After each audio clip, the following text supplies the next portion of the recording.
नमस्कार मेरे मिथुन राशि के मित्रों, जिससे दिल लगाया क्या उसी से मेरी शादी हो पाएगी। जिसके बारे में दिन रात सोचते थे क्या वो मेरा हमसफर बन पाएगा। क्या वो इंसान जिसे हम दिल से चाहते हैं वो हमारी जिंदगी में हमेशा के लिए शामिल हो सकता है। क्या आपका विवाह प्रेम विवाह होगा या फिर आपको समझौता करना होगा। जी हाँ मेरे मित्रों, यदि आप मिथुन राशि के हैं और शादी को लेकर के यह क्वेश्चंस आपके मन में चल रहे हैं तो आज की वीडियो आपके लिए है, जो आपके लिए कब होगा आपका विवाह इसका जवाब लेकर के आई है। प्रेम विवाह होगा या फिर अरेंज मैरिज, इसका जवाब भी आपको मिलेगा मेरे मित्रों। आप देख रहे हैं त्रिकाल नेत्र चैनल, जहां हम आपके जीवन के हर अनेक प्रश्न का ज्योतिषीय समाधान आपके लिए लेकर के आते हैं। और आज जेमिनी के लिए उसका मैरिज हॉरोस्कोप लेकर के आए हैं। देखिए, जेमिनी राशि यानी कि मिथुन राशि बुध से प्रभावित होती है। मिथुन राशि के स्वामी होते हैं बुध, और मिथुन राशि के जातक बड़े बुद्धिमान होते हैं, बड़े क्रियाशील होते हैं, बड़े मिलनसार होते हैं और बड़े संवाद प्रिय होते हैं। जो इनसे बात करता है वो इनकी बातों से मोहित हो जाता है। कमेंट्स करके बताइए मेरे मित्रों, क्या आप के अंदर ये गुण है। अगर आप मिथुन राशि के हैं तो इनमें से कुछ गुण आपके साथ मैच होते होंगे, या आपको कमेंट्स करके मेरे मित्रों बताना है। ये लोग जीवन साथी भी ऐसा ही चाहते हैं जो बातचीत में निपुण हो, जो बहुत मन से सच्चा हो लेकिन रोमांटिक हो। बुध को राजकुमार कहा गया है। अब राजकुमार के अंदर रोमांटिक भावना ना हो ये कैसे संभव है। तो ये अपने जीवन साथी में रोमांस चाहते हैं, लेकिन साथ ही साथ तो दिल का सच्चा होना चाहिए, ईमानदार होना चाहिए।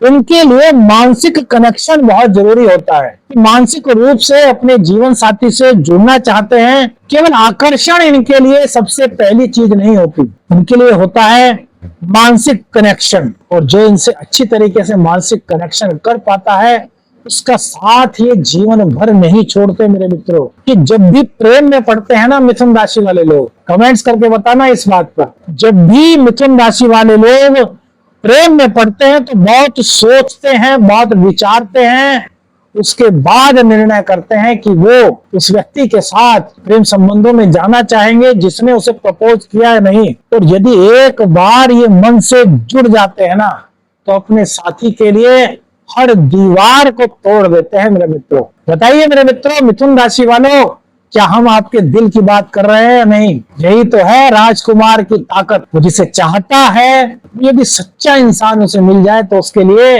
सब कुछ करने को तैयार हो जाता है। अब देखिए, मिथुन राशि वाले की यदि शादी की बात करें तो मिथुन राशि का जो सप्तम का स्वामी होता है मेरे मित्रों, वो होता है बृहस्पति देव।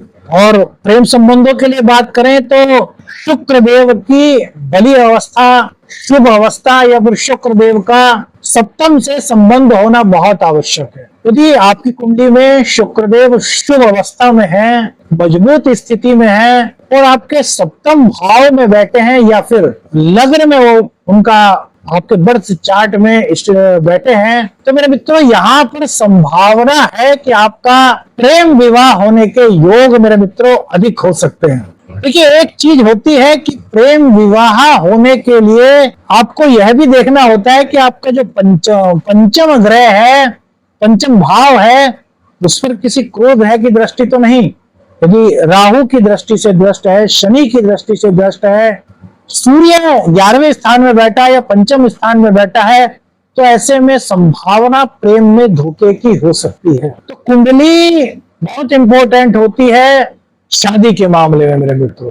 मंगल की स्थिति को भी देखना चाहिए। देखिए, मंगल देव वैसे तो मिथुन राशि वालों की कुंडली में छठे के और 11वें के स्वामी होते हैं, लेकिन यदि कुंडली में मांगलिक दोष है तब भी प्रेम विवाह हो और या फिर अरेंज मैरिज, इसमें कहीं ना कहीं मेरे मित्रों दिक्कत आ सकती है। अब एक चीज की बात करेंगे कि जुलाई से लेकर के 2025 में जुलाई से लेकर के नवंबर तक बृहस्पति देव जो है वो आपके सप्तम भाव को देख रहे हैं और पंचम भाव को और नवम भाव को। तो यहाँ पर क्या होगा मेरे मित्रों कि आपके विवाह के योग यहाँ पर बन रहे हैं। और ये प्रेम विवाह और अरेंज मैरिज दोनों के ही संभावित हैं। देखिए ना, एक चीज है इसमें कि अगस्त से लेके अक्टूबर के बीच प्रेम विवाह के मजबूत योग मिथुन राशि वालों के लिए इस गोचर काल में यानी कि 2025 में बनते हुए दिखाई दे रहे हैं। मिथुन राशि वाले, यदि आपकी कुंडली में पंचम भाव पर किसी तरह का कोई दोष नहीं, कोई क्रूर ग्रह की दृष्टि नहीं, शुक्रदेव आपकी कुंडली में सप्तम में या लग्न में बैठे हैं और सप्तम भाव पर भी किसी क्रूर ग्रह की दृष्टि नहीं, तो अक्टूबर से लेकर के अगस्त से अक्टूबर के लेकर के आपकी शादी अगस्त से अक्टूबर के बीच में यहाँ पर मेरे मित्रों हो सकती है। प्रेम विवाह के प्रबल योग हैं। सितंबर 2025 में मिथुन राशि वालों के पुराने रिश्ते दोबारा से जुड़ सकते हैं। यदि कि आप किसी से प्रेम करते थे, किसी को लेकर के उनके बीच में दूरी आ गई किसी बात को लेकर के, तो हो सकता है सितंबर माह में वो रिश्ते दोबारा जुड़े और दोनों एक दूसरे के निकट आओ, गलतफहमी दूर हो और आपकी शादी यानी कि प्रेम विवाह इस बीच में हो जाए या फिर रिश्ते में स्पष्टता का दूर हो जाए। अब देखिए, सबसे बड़ी बात होती है कि लव या अरेंज, कौन सी मैरिज हम करें। अब आपको एक बहुत गहरा एक ज्योतिषीय सूत्र मेरे मित्रों बताते हैं। ग्रहों की तो हमने बात की। जिन मिथुन जातकों का जन्म चंद्रमा के मतलब एक तरीके से समझिए मृगशिरा या आद्रा नक्षत्र में हुआ है, उनके लिए प्रेम विवाह के जो संकेत हैं वो बड़े प्रबल होते हैं मेरे मित्रों। तो आप एक बार चेक कीजिए कि आपका जन्म क्या मृगशिरा या फिर आद्रा नक्षत्र में हुआ है। इसके अलावा यही बात नहीं टिकती, शुक्र की स्थिति को चेक कीजिए और यदि ये सब स्थितियां आपकी कुंडली में हैं तो मेरे मित्रों यहाँ पर आपके लिए शादी हो सकती है, प्रेम विवाह। और एक चीज और बता दें, आप प्रेम में हैं और शादी का मन बना रहे हैं अगस्त से अक्टूबर के बीच में, तो एक बार कुंडली को मेरे मित्रों अवश्य दिखाइएगा। क्यों? क्योंकि यदि कोई दिक्कत है तो उसका समय रहते उपाय किया जा सके। कि बहुत सारे लोग आते हैं, अभी हाल की बात है, एक व्यक्ति आए थे, प्रेम करते थे, उनकी कुंडली में पंचम भाव बड़ा पीड़ित था, लेकिन पंचम के स्वामी मजबूत स्थिति में थे, तो प्रेम हो गया उनका, उन्होंने शादी भी कर ली और 3-4 महीने बाद ही बात दोनों के बीच में बिगड़ गई। तो कई लोगों ने कुंडली वगैरह दिखाई थी, हमारे पास भी आए, बोले ऐसे ऐसे हो। मैंने कहा यार तुम्हारा पंचमेश तो बहुत मजबूत है, लेकिन जो तुम्हारा पंचम भाव पीड़ित हो रहा है इसको मजबूत करो। और पंचम भाव पीड़ित हो रहा है, मान लिया आपने शादी कर ली, एक तरीके से वो माना जा सकता है कि दोष दूर हुआ, लेकिन सप्तम भाव के लिए तो आपको करना पड़ेगा, क्योंकि पंचम से सप्तम के बीच में घर आ गया रोग रिपो ऋण का, इसको भी आपको सेट करना है और सप्तम भाव को भी मजबूत करना है। उनके उपाय कराए, लंबे समय तक थोड़ी पूजा अनुष्ठान वगैरह हुई, उनको उपाय बताए, उन्होंने किए, तब जाकर के आज उनकी जिंदगी बहुत अच्छी चल रही है। तो इसलिए आपको कहते हैं कि कुंडली मेरे मित्रों दिखानी चाहिए। कुंडली के सप्तम भाव में आपके यदि शुक्र है या गुरु बलवान स्थिति में है तो आपका अरेंज मैरिज का योग मेरे मित्रों बनेगा और बहुत सामंजस्य पूर्ण रहेगा।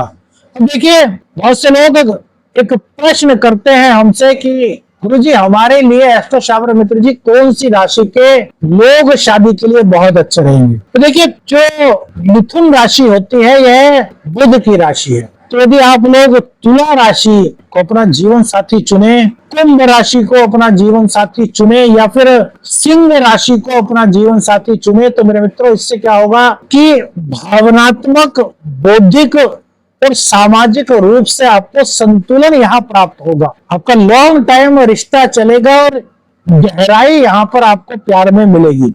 इनके बीच में समझ अधिक पैदा होती है और बहस बहुत कम चांस यहाँ पर मेरे मित्रों बनते हैं। अब देखिए, मिथुन राशि वाले हमेशा ये चाहते हैं कि हमारा जो लाइफ पार्टनर है वो रचनात्मक क्षेत्र से जुड़ा हो या फिर उसका विदेश से संबंध हो। मिथुन राशि के होने के कारण ये वाणिज्य में बहुत परफेक्ट होते हैं, इनकी जो वाणी होती है वो बड़ी प्रभावित होती है। तो ये चाहते हैं कि विदेश में कुछ ना कुछ कनेक्शन हो, कुछ रचनात्मक कार्य से जुड़ा हो। लेकिन यार मिथुन राशि वालों ये सही है, मैं आपको आपकी 2 कमियां बताता हूं जो आप गलती करते हैं और फिर आपको पछताना पड़ता है।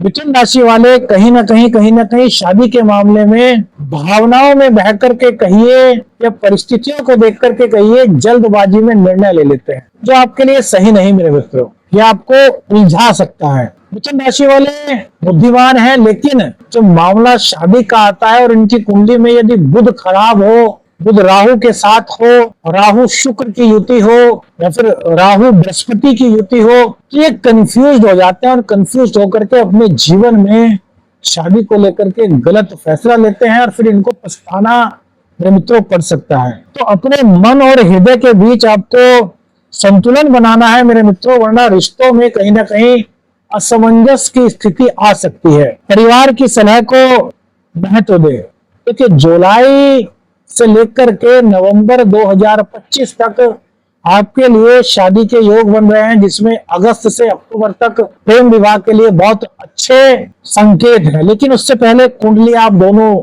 दिखाएं, परामर्श लें, तो आपके लिए जीवन में अगर कोई कठिनाई है तो उसको दूर किया जा सकता है। और एक ज्योतिषीय उपाय आपको बताते हैं, यदि विवाह में कठिनाई आ रही है तो हर शुक्रवार को माँ गौरी की उपासना आपको करनी चाहिए, माँ पार्वती की उपासना आपको करनी चाहिए, लाल रंग की चूड़ी और सिंदूर माता रानी को आपको अर्पित करना चाहिए। मेरे प्यारे मित्रों, विवाह केवल दो लोगों को नहीं जोड़ता, बल्कि ये दो आत्माओं का मिलन होता है, दो परिवारों का मिलन होता है। अगर आपका जीवन अब तक अकेला था मेरे मित्रों, तो 2025 आपके लिए आपके जीवन में हम सफर की उपस्थिति करा सकता है। यदि आपकी कुंडली में दशाएं चल रही हैं विवाह की, तो अपने माता पिता की सलाह बिल्कुल लीजिए मेरे मित्रों। और यदि ये वीडियो आपको पसंद आई, आपको बातों में गहराई लगी, हम आपकी बातों को बताने में सफल हुए, तो कमेंट्स में शुभ विवाह जरूर लिखिएगा मेरे मित्रों।